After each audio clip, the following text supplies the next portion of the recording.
First benefit நீங்கள் வீட்டில் இருந்துகிட்டே நீங்கள் வாட்ஸ்அப்பை ஓப்பன் பண்ணி, யாருக்காவது வாட்ஸ்அப் இல்லாமல் இருக்கீங்களா?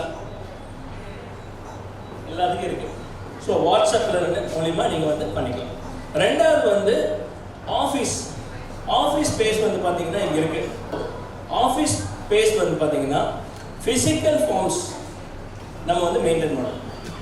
எப்போ வேணால் நீங்கள் வந்து ஆஃபீஸில் விசிட் பண்ணி அதாவது டியூஸ்டே லீவு ஒரு தடவை விசிட் பண்ணிங்கன்னா 1 வீக் கழித்து வரணும். இது கொஞ்சம் மனசு, ஏன்னா ஒரு தடவை ஃபுல்லாக பார்த்துட்டிங்கன்னா அப்போ 1 வீக் கொடுத்தா தான் நீங்கள் அடுத்த ப்ரொஃபைல்ஸ் வர முடியும். மூணாவது அசிஸ்டன்ட் சர்வீஸ். அந்த அசிஸ்டன்ட் சர்வீஸ்னால் என்னங்கிறது லொகேஷன் சொல்லுவோம். ஸோ அசிஸ்டன்ட் சர்வீஸ் அப்படின்னா ஒரு ப்ரொஃபைலுக்கு நீங்கள் வந்து பதிவு பண்ணியிருப்பீங்க. ஃபஸ்ட்டு சீக்கிரமாக கல்யாணம் ஆகணும், நம்மளுக்கு பிடிச்ச மாதிரி நம்ம எக்ஸ்பெக்டேஷனில் இருக்கணும் அப்படின்னு நினைப்பீங்க இல்லைங்களா? அதுக்காக சூஸ் பண்ணுறது தான் அசிஸ்டன்ட் சர்வீஸ். அசிஸ்டன்ட் சர்வீஸ் என்னென்னா உங்கள் பையனுக்கு ஏற்ற மாதிரி age group, horoscope matching, plus வந்து உங்கள் எக்ஸ்பெக்டேஷன், டிகிரி படிச்சிருக்கணும், இல்லை ஒர்க்கிங் ப்ரைடாக இருக்கணும், இல்லை வித்தவுட் ஒர்க்கிங்காக இருக்கணும் அப்படின்னு சொல்வீங்க இல்லைங்களா? அதுக்கு எல்லாத்துக்குமே ஏற்ற மாதிரி பார்க்கணுமோ நீங்கள் என்ன சூஸ் பண்ணணும்னா அசிஸ்டன்ட் சர்வீஸ் தான் சூஸ் பண்ணணும். அசிஸ்டன்ட் சர்வீஸில் நீங்கள் அன்லிமிட்டடாக ப்ரொஃபைல்ஸ் பார்த்துக்கலாம். அட் த சேம் டைம் ஒரு ரிலேஷன்ஷிப் மேனேஜர் உங்களுக்கு கைட் பண்ணுவாங்க.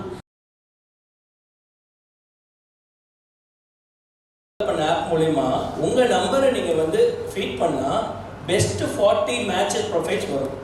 அதை நீங்கள் கேட்டு வாங்கிக்கலாம். 10 தான் நான் கொடுப்போம். ஸோ 10 நீங்கள் வந்து வாங்கிட்டு அதை வந்து யூட்டிலைஸ் பண்ணிக்கலாம். அதில் வந்து சில ஷார்ட் லிஸ்ட் பண்ணும். சேம் கேஸ்ட், நட்சத்திரம், லொக்கேஷன், எஜுகேஷன் அண்ட் ப்ரொஃபஷன், எல்லாம் ஷன்ஷன்ங்கிறதுல லொக்கேஷன், ப்ரொஃபஷன், எஜுகேஷன் இதெல்லாம் வந்து நீட்டாக வந்து உங்களுக்கு கொடுக்க முடியும். So WhatsApp, then office, relationship manager, assistant service, இந்த ஆப் மூலிமா மேட்ச் மேக்கிங் அது வந்து உங்களுக்கு வரும். சுயமரம் ஈவெண்ட்ஸ் வந்து மாதத்தில் 2 times, ஒன்று வந்து சென்னை, இன்னொன்று அவுட் சைட் நடக்கும். பேர் கோமதி. நாங்கள் நுங்கம்பாக்கம்ல வந்துருக்கோம். நானே அம்மா தம்பி. எனக்கு இப்போ தான் மேரேஜ் ஆச்சு 3 இயர்ஸ்க்கு முன்னாடி. விவாக சலூனில் தான் நடந்தது.